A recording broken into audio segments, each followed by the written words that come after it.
वहीं केंद्रीय निर्वाचन आयोग की बड़ी बैठक आज विधानसभा के तिलक हॉल में। चुनाव आयोग की बैठक में सभी प्रदेशों के अधिकारी होंगे शामिल। लोकसभा चुनाव की तैयारियों को लेकर होगी चर्चा। कल मुख्य दलों के प्रतिनिधि मंडल ने की आयोग से मुलाकात। भाजपा, कांग्रेस, सपा समेत कई दलों ने मुलाकात की है। तो भारत निर्वाचन आयोग की बड़ी बैठक आज विधानसभा के तिलक हॉल में। चुनाव आयोग की बैठक में सभी प्रदेशों के अधिकारी जो है वो शामिल होंगे। लोकसभा चुनाव की तैयारियों को लेकर चर्चा होगी। कल मुख्य दलों के प्रतिनिधि मंडल ने आयोग से मुलाकात की थी।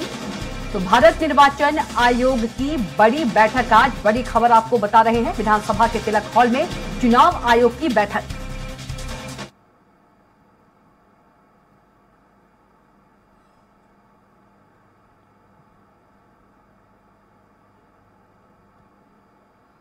तो बैठक में सभी प्रदेशों के अधिकारी शामिल होंगे।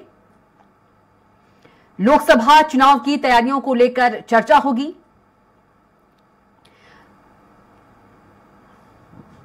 बड़ी खबर आपको बता रहे हैं, केंद्रीय निर्वाचन आयोग की बड़ी बैठक आज, भारत निर्वाचन आयोग की बड़ी बैठक आज।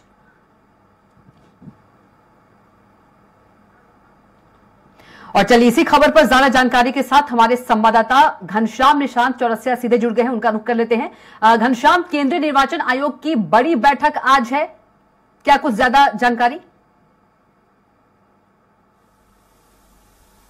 बिल्कुल कविता, 3 दिवसीय उत्तर प्रदेश भ्रमण दौरे पे चुनाव आयोग आई है और जिसमें मुख्य आयुक्त से लेकर के लगभग 19 लोगों का एक टीम यहाँ पे कल पहुंची है।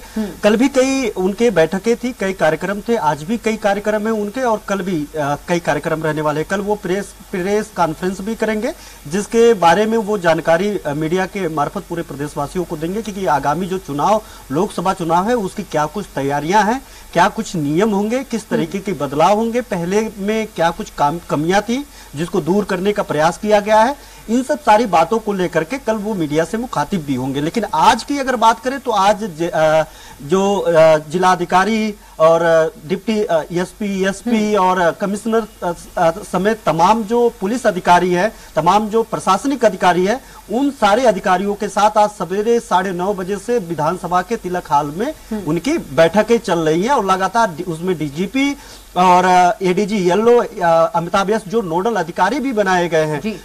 लोकसभा चुनाव को लेकर के उत्तर प्रदेश में नोडल अधिकारी बनाए गए हैं अमिताभ यस, वो भी लगातार इस बैठक में शामिल हो रहे हैं। और इसी के साथ साथ अर्धसैनिक बलों के जो नोडल अधिकारी हैं रावत, वो भी इस बैठक में शामिल हुए हैं। और लगातार ये बैठक चल रही है कि जो जिले स्तर पे जो अति संवेदनशील एरिया है वहां पे किस तरीके से अराजक तत्वों से निपटना है, उसको लेकर के रिपोर्ट चुनाव आयोग यहाँ के जिला प्रशासनिक अधिकारियों और पुलिस अधिकारियों से ले रहे हैं और उसको रोकने के लिए क्या कुछ किया जाए।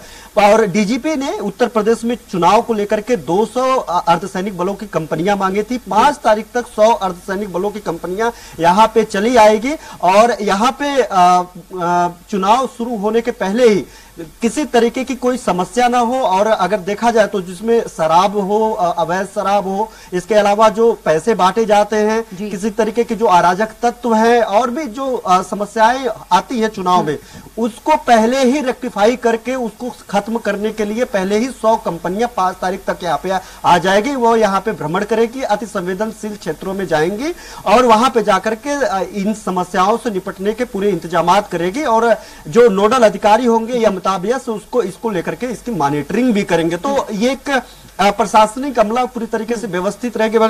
कल बेहद अहम दिन रहा। कल चुनाव आयोग सभी दलों को आमंत्रित किया था, सभी दल के जो डेलीगेशन थे उनके साथ बैठक की थी, उनके साथ मुलाकात किया था।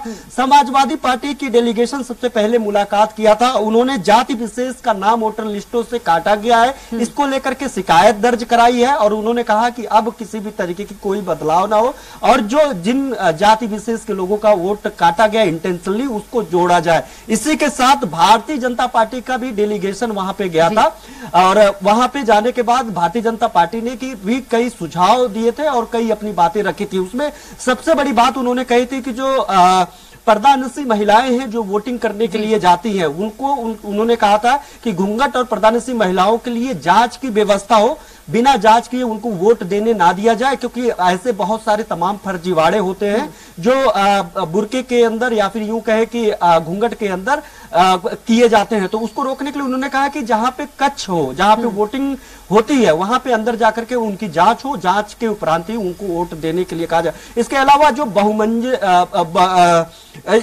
बहुमंजिला आवासीय है, जहां पे कई फ्लोर के जो बिल्डिंग्स होते हैं, वहां पे उनका कहना था कि एक एक कैंपस में लगभग 500 एक हजार परिवार रहते हैं। ऐसे में वहीं पे वोट डालने के लिए वोटिंग कक्ष बनाया जाए ताकि उनको बहुत ज्यादा दूर जाकर के कोई समस्या ना हो।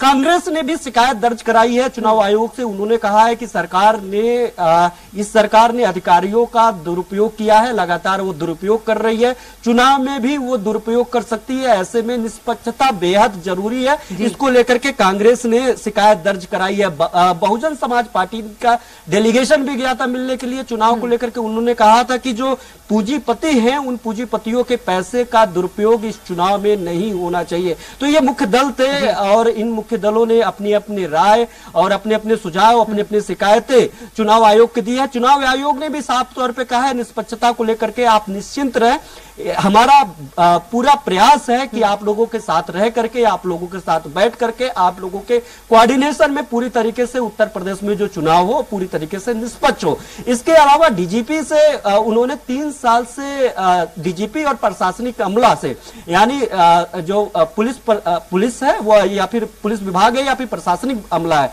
उन दोनों लोगों से उन्होंने साफ तौर पे कहा है कि 3 साल से जो अधिकारी एक जगह पे जमे हैं, चाहे वो जिले स्तर पे हो, तहसील स्तर पे हो, प्रदेश स्तर पे हो, उनको हटाया जाए। इस आदेश के बाद बीती देर रात जो है आनंद फानन में, या फिर यूं कहे कि पहले से लिस्ट, चूंकि सबको पता होता है कि चुनाव आयोग का सबसे बेसिक नीड क्या होती है, जब चुनाव आयोग को क्या जरूरत होती है, तो पहले से लिस्ट तैयार थी। उसके बाद देर रात वो लिस्ट चुनाव आयोग को यहाँ पे प्रशासनिक अमला ने सौंप दिया कि जो 3 साल से ज्यादा दिन तक यहाँ पे जो लोग टिके हुए थे, एक जगह पे कार्यरत थे, उनको उनका ट्रांसफर कर दिया गया है। तो ये कई महत्वपूर्ण बातें थी। और आज जो है सवेरे 9:30 बजे से तिलक भवन में बैठकें चल रही है। काफी टेबल बुक का विमोचन भी होना है। कल भी कई कार्यक्रम हुए हैं, जिन कार्यक्रम की अगर बात करें तो निर्वाचन बढ़ते कदम की एक प्रदर्शनी भी लगाई गई थी। उस प्रदर्शनी का अवलोकन भी चुनाव आयोग ने किया था कि किस तरीके से पहले के चुनाव होते थे, अब किस तरीके से धीरे धीरे जो निर्वाचन आयोग के बढ़ते कदम है, उसकी सूचिता है, उसकी जिम्मेदारी है, उसकी व्यवस्था है, इन सब सारी बातों को लेकर के जो है उन्होंने अवलोकन किया था। तो बेहद महत्वपूर्ण तैयारी कर ही रही है। अब वही चुनाव आयोग भी तैयारी में जुट गया है। तमाम जानकारी के लिए घनश्याम आपका बहुत ही धन्यवाद।